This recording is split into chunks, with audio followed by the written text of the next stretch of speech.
Syed wants to know, what is the best way to deal with a child who is 6 years old, who is moving to America, but he knows nothing about English? He started speaking 2 years ago his native language, Arabic, but as parents, we are concerned about being unable to learn the new language. Please advise. We have a lot of families move here from all over the world, and for a lot of our kids, they are not grouping it. This is Arabic, this is English. Yeah. You know, they don't group it that way. Typical kids don't group it that way. A lot of our kids will figure it out. They'll figure out, like, this word when I'm at home is okay to say, but when I'm outside and I say this word, I get no response. Right. So then I'm using this other word. Right. And they start to pair with the environment, with people, what words to use. So he might not even, you know, get that understanding of this is Arabic, this is English, and it's okay. He's just thinking, this is another word. And with this word, I can use it with these people, and with this word, I can use it with these other people. But a lot of times, with our families that speak multiple languages, we do tell them, like, what is going to be the final language that's going to be used?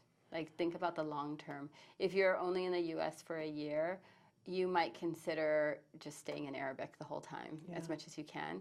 And if you're planning to go back. But if you're moving here and you're immigrating here and you're going to be here and this is where you want your kids to be going to school, then it is the time to, when you start therapy, when you're teaching them, to start using English, because that access to language is what's going to give them access to interacting with people, and English will be the language that more people will understand here.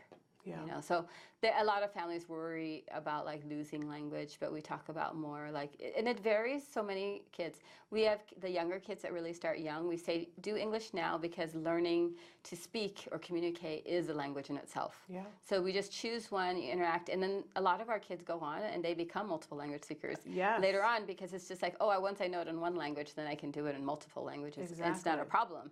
But then we do have the kids who come in and get really confused and stop talking. Yes. And if that's what's going to happen, then we advise the family, everybody just go to one language. Okay. And because consistency is what works for all these kids. Yeah. And being consistent and speaking the one language and the phrases, and just, you know, as you start to learn, then that is maybe what you want to be doing. Okay. You know, so but there's amazing, we have kids here who know that, you know, we have a little 4-year-old on the East Coast, and he can do Hebrew at home perfectly, but when he's out and, like, at the center and everywhere else, he knows to use English.